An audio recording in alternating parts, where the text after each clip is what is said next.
Welcome to The Remnants. Let's dive deep into biblical teachings and stories. The story of Moses, a man born for such a time.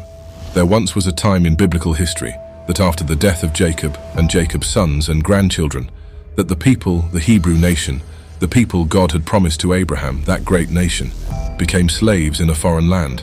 A very large quantity of them worshiped Canaanite and Egyptian deities during their captivity in Egypt. However, this was before the great I Am was reintroduced to them.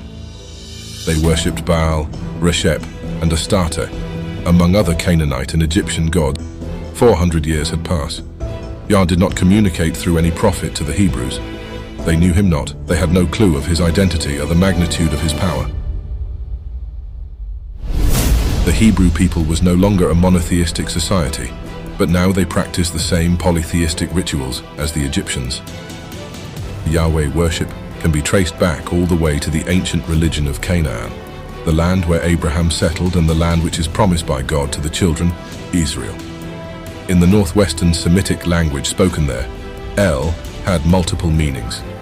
It was the word for God, the name of a specific God, and the title of a God who stood removed from other, lesser gods. These lesser gods included Yahweh, who was assigned the land of Israel. In time, the Israelites referred to Yahweh as El Shaddai, God Almighty. However, hope seemed lost, and that God had turned his back on Israel. Yah had a man named Moses. Seeing his people's plight, he murdered the Egyptian and fled persecution. Moses ran to the Canaanites, who were an ancient people living near the land of Canaan around the time of Abraham.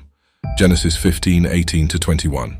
The Bible mentions several dealings between the Israelites and the Canaanites, who were always on friendly terms with each other. Moses' father-in-law, Jethro, also known as Reuel, was the priest of Midian. Jethro lived south of Canaan, near Mount Sinai, Exodus 3 verse 1.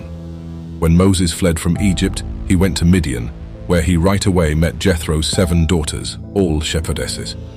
Moses eventually wed one of them, a woman named Zipporah, Exodus 2, verse 16-21, and thus married into the Canaanite tribe.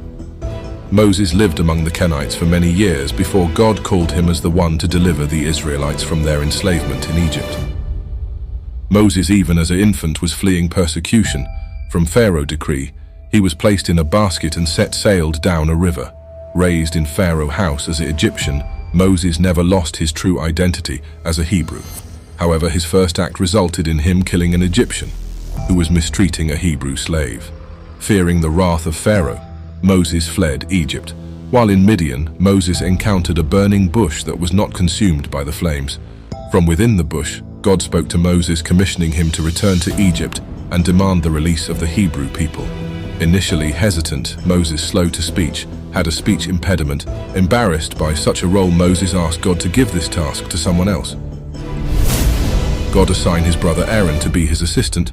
Facing Pharaoh, Moses endured numerous trials, presenting God's demand to let my people go.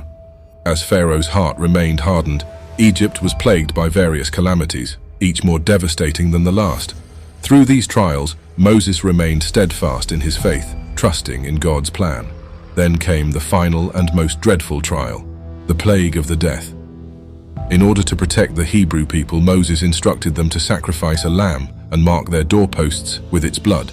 As the destroyer swept through Egypt, he passed over the homes marked with the blood, sparing the lives of the Hebrews. Seeing the magnitude of God's power, Pharaoh finally relented and allowed the Hebrew people to depart.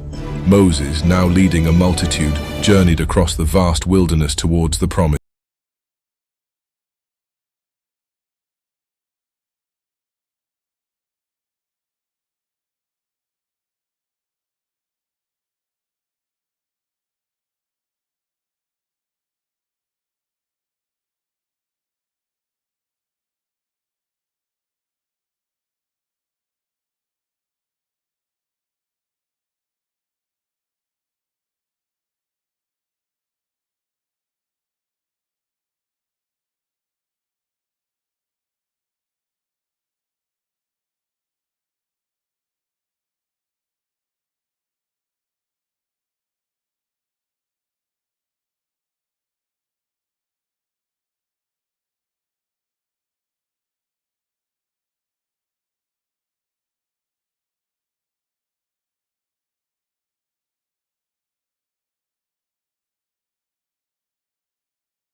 land Moses' heart yearned to enter.